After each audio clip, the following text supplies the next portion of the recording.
Hello, everyone, and welcome to the Mindful Love podcast. My name is Tabitha MacDonald. I am an intuitive coach.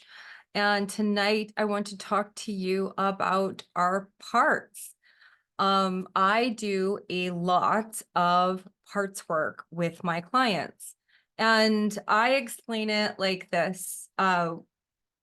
When we have unprocessed traumas, and trust me, we all have them, we have a part that is created to deal with a really big emotion when we're little. So I like to use the example of, like, let's say Kelly was at school and she was in her kindergarten class, and her teacher might have picked up her picture and said, "Oh, you better study math. You're not very good at art." She would have coded up a part to deal with the humiliation and embarrassment of that anytime she tried to do something creative would tell her that she couldn't, and would either have an intense emotion of shame or guilt or humiliation, depending on how her body registered the experience. So when we're talking about relationships, and we're talking about love and dating and being married, these parts are running the show most of the time. It's interesting because my daughter just moved home, and she's 18 years old. She'll be 19 soon. And I knew she started dating this guy who was a total narcissist. I could tell, like, the minute I met him. My narcissist radar is extremely high, probably because I grew up with them and then dated them my entire adult life. And so now I'm very well trained to be able to detect the energy of someone who's very narcissistic. So when I met the guy, I was immediately like, "Oh my God, she's following my patterns." Insert, like, DNA and ancestral trauma and Bert Hellinger's work, family constellations. And I just thought, like, oh my gosh, if I, keep doing the work on myself, it will pass down to her. And part of that is true, and part of that is they still have to have their own experiences. We can't protect them from all of their pain. But anyway, so the relationship kept getting progressively worse. And as a mother, and if any of you moms are listening, I'm sure you can relate when you see your teenage daughter, especially, reliving some of your worst memories. You pretty much want to do anything possible to help them and prevent them from experiencing the same pain and mistakes that you did. And I also am incredibly intuitive. So I was looking at it at both spaces, one from my mom perspective, and then one from a more spiritual soul's journey perspective. I had her human design read many years ago. And so I knew that part of her journey was to learn how to experience her feelings. And I thought, well, if she doesn't have pain, or she doesn't have these experiences, she's not going to come here to do what her soul came here to do, which was to really learn how to process through really big feelings. It's one of her soul lessons. So as we were going through this, I was trying to hold space for both, and it's really hard. Like, I'm not gonna lie, that holding space for both, not an easy experience. When your own triggers are coming up of, oh my gosh, had I, worked through my trauma before I got pregnant, then this wouldn't be happening. This is my fault for always dating narcissists. Her definitions of love are all screwed up because of me. Like, guilt, guilt, guilt, mom guilt, right?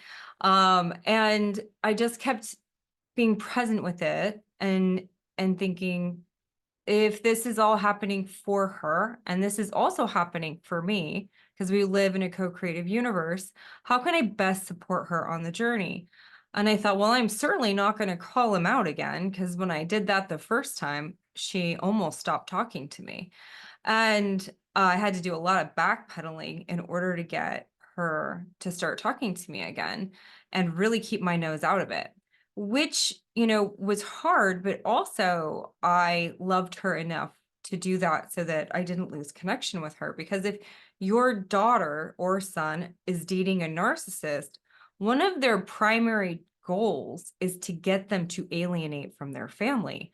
And so I'll do a whole different episode on that. I don't want to get distracted about talking about parts, but I just want to say that, like, if your child is entangled with someone who's emotionally manipulative or narcissistic in nature, making sure that the line of communication stays open with that child is incredibly important. And yes, it means you have to bite your tongue and learn how to use your intuition to guide you, to make sure that the relationship and communication stays open.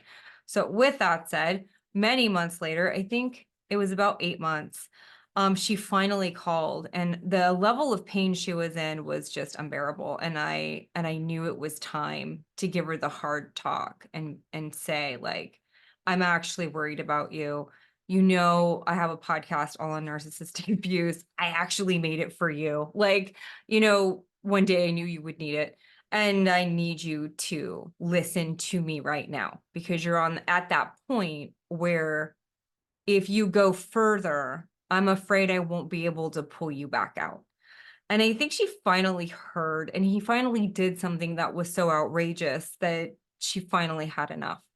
And, she called and I said, I think, as your mom, I think it's time to come home for a little while and just recuperate. And then, we'll figure out a new plan. And she agreed. So I flew down there and picked her up, and we drove home together. And it was a beautiful drive home. It was nothing like the nightmare of a drive that we had on the way down there, which was like car breaking down, expensive hotels, like nothing working out, storms. It was like the universe was screaming, "This is a bad idea."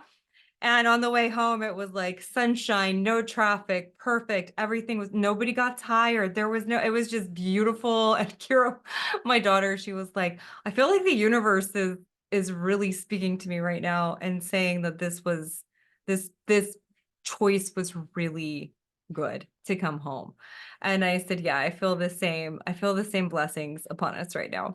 And so we're driving home, and we're really starting to unpack the narcissistic abuse. And I do this for a living, and so I could hear the ruminating patterns in the brain. I could hear the thought loops. I could hear the traps. I could hear the part-time personalities, and I could just witness her stuck in patterns in her brain that she couldn't get out of.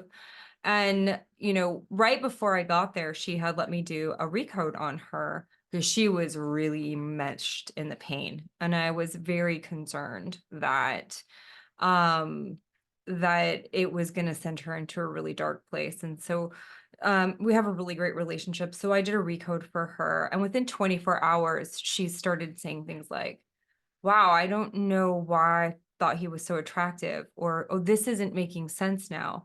Because the recode helps undo the gaslighting and the manipulation and the just the all of it, all of the entanglement of lies that gets created in the brain when it endures narcissistic abuse. And so we had already made a little bit of headway from that, which was great.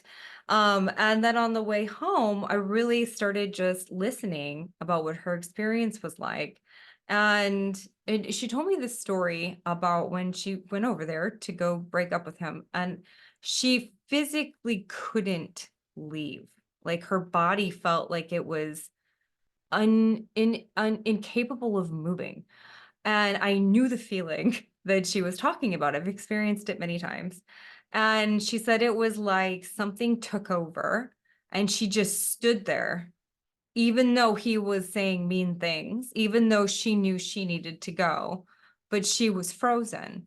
And then she said she started like raging, and she only gave me a little bit of information. I think she was a little embarrassed, but later she told me more about it. And yes, I did ask for permission to share this story. So I really respect her privacy and how she communicates with me.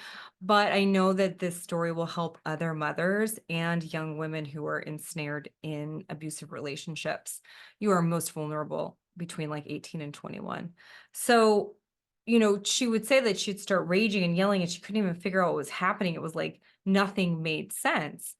And I said, yeah, that's a part-time personality takeover. We don't know which part it was because, it's probably dormant now, but that's what it feels like when you have a part take over. It's like your behavior doesn't make sense and it's a young part and it's acting from the perspective, personality, behaviors of the age where that part was created. And so when we got home, we did, I have a section in my course called Parts Integration from Narcissistic Abuse. And as we were doing it and we were doing the meditation to uncover the part, she told me it was a 3-year-old. And I immediately remembered her 3-year-old. That girl was stubborn. I mean, stubborn.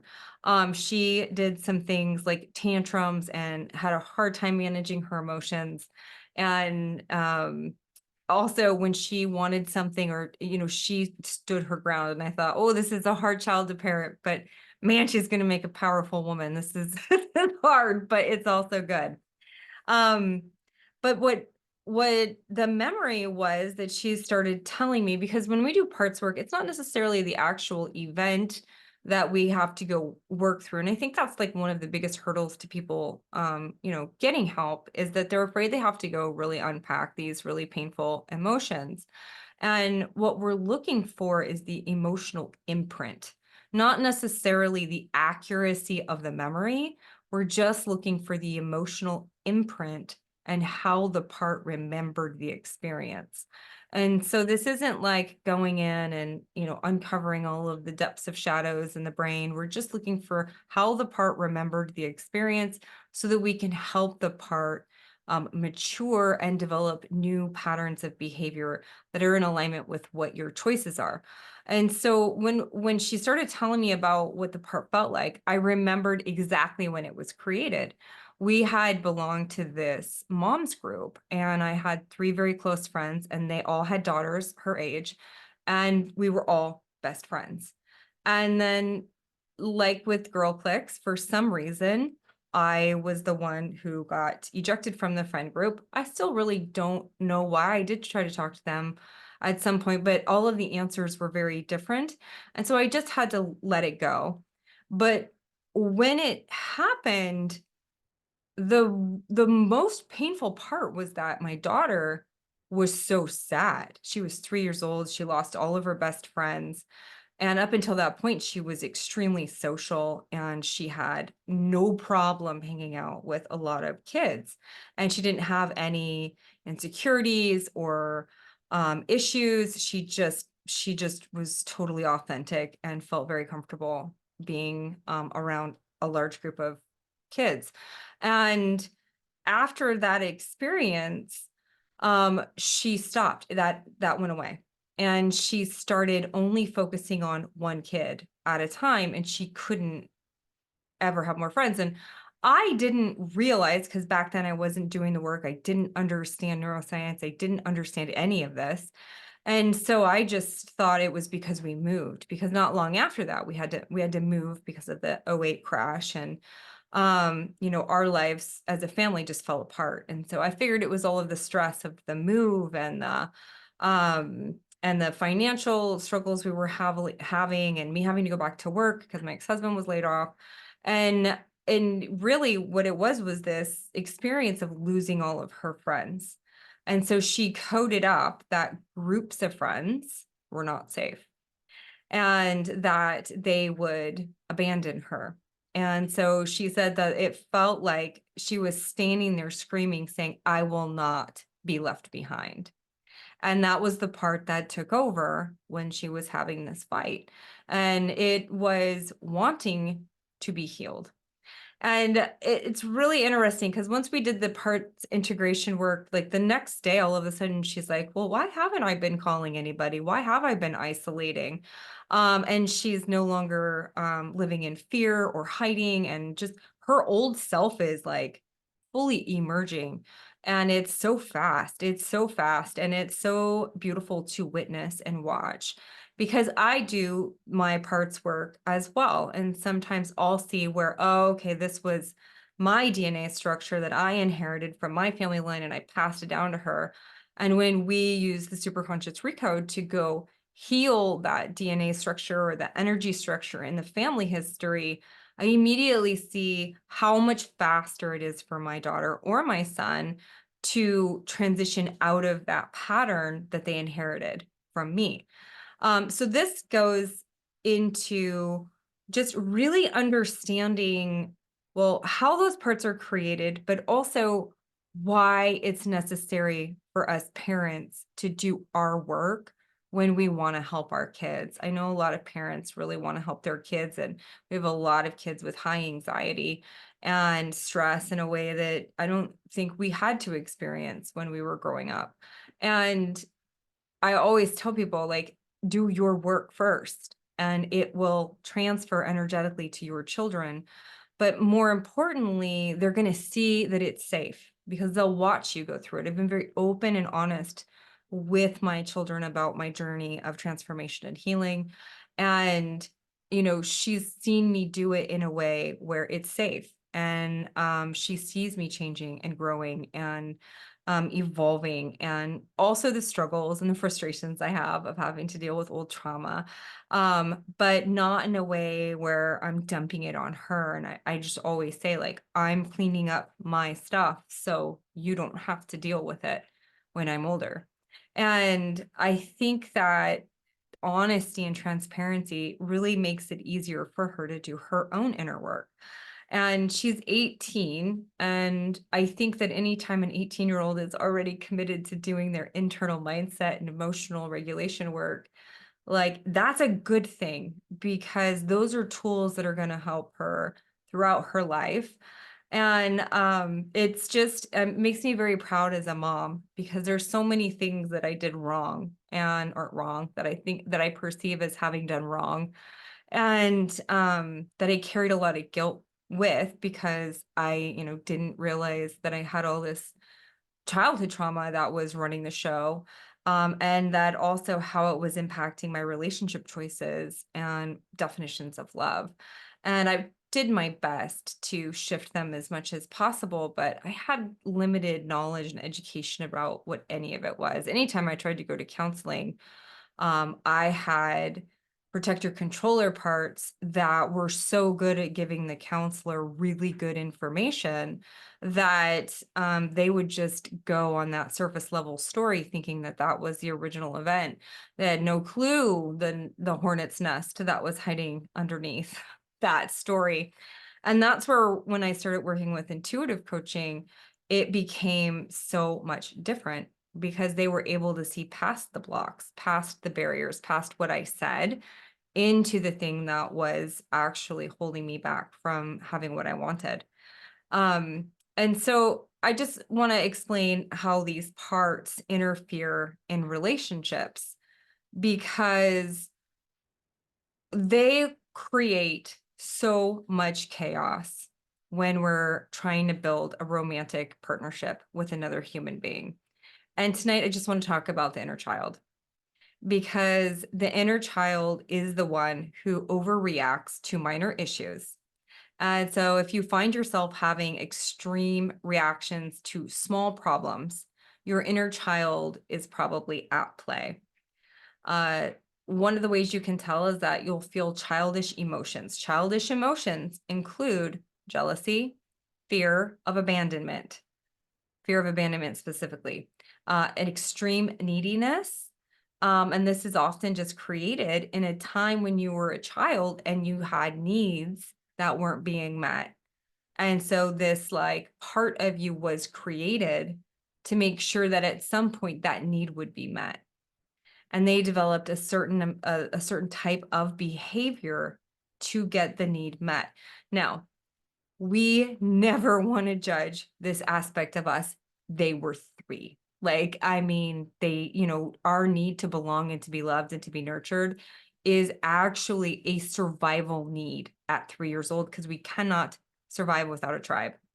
And so the pattern that was created in the brain is just operating on repeat, like Groundhog's Day. So it's operating on old programming that was created by a 3-year-old. And so if you ever find yourself in an argument and you're, like, looking at your spouse or your sister or your whoever, And you're like, why does this person literally behave like a 3-year-old right now? You're actually probably talking to their 3-year-old part. This is helpful for you when you're engaging with someone. Because if you try to use logic and reason, now all you parents know that if you're at Target and your kid wants a Star Wars gun and the answer is no, there's no logic and reason. You can sit there and be like, it's not in the family budget this week. They don't care. All they know is they want it, and they're going to scream, kick, and throw a massive temper tantrum inside of the Target store because they want something that they can't have. I mean, I'm, speaking from personal experience, I remember dragging my son out of Target and because of this very experience. And they're not you can't be logical with them. There's no logic in that conversation. And so when you're witnessing another human being in their 3-year-old part, does it make sense to use logic when you're trying to resolve a conflict? Probably not. So the best result would be to go back into a space of nurturing, because really the inner child is looking for nurturing, to know that it's not going to be abandoned or rejected, and to feel a sense of belonging. And you can also do this for yourself if you feel yourself becoming jealous or, having an overreaction to a minor issue, and other types of triggers. And that's going to be part of your journey, is to figure that out, because most of the time we have no clue. I mean, I was just doing this yesterday. I was on my way to a meeting and I was running late and I couldn't find my keys, and I literally started throwing a tantrum like a 2-year-old, and I got so frustrated with myself because I do this work all of the time. So I knew my 2-year-old was taking over, and I'm like, okay, I really don't have time for you right now. I need to find my keys. And then I thought, okay, well, what is it? And it was FOMO, it's fear of missing out. It was like fear of missing out on something important and then being the only one left out, which is a total, like, being kicked on the outside of the clique response. And if you live in a family where there's a lot of triangulation, you'll know what that feels like, because somebody always has to be on the outside so everybody else can be on the inside. Um, I am going to upload an inner child meditation onto my website. I'm going to put the link in the show notes, and you can go to mindfullove.love, and there will be a link to that download.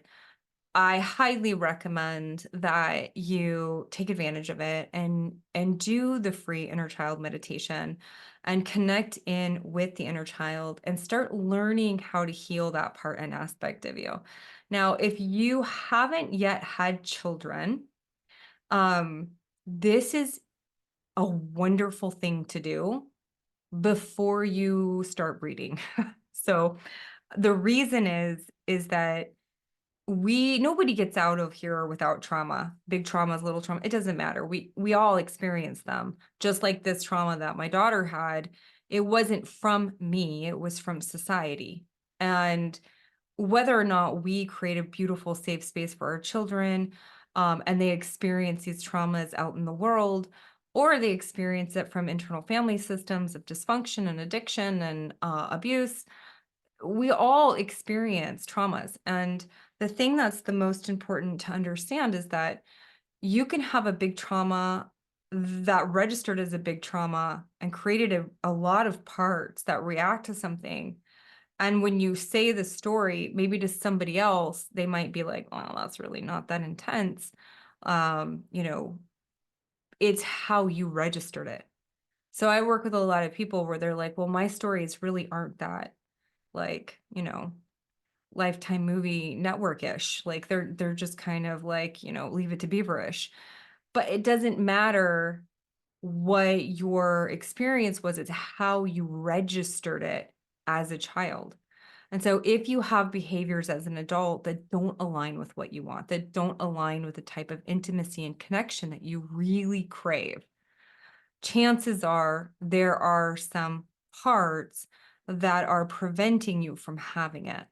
And that's where your inner work becomes your responsibility, because our need is to have close, intimate relationships. And just like my daughter learned, because it's funny because she goes, the big learning for her was wherever you go, there you are. Because she thought if she moved and she started a new life, that she would have all new experiences. And what she basically did was went and recreated on a worse scale what her life and her social life was like here. And what she learned was it didn't matter where she moved or what she did. If she doesn't heal that, she's going to go and move to wherever and keep recreating that old social pattern until we figured it out and recoded and coded in a new one, which is secure, loving, healthy relationships.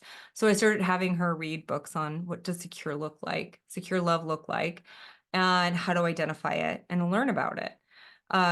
Because what she was experiencing is an anxious avoidant attachment style. And that's where you have both anxious and avoidant attachment styles. So start doing the work and start asking yourself these questions. Like, when other people are acting like a child, you know, do you really want to engage with them in that state, trying to use logic? And if you're feeling that way, really take the time to just sit and go, how old am I right now? And what is the wound that's really coming to the surface?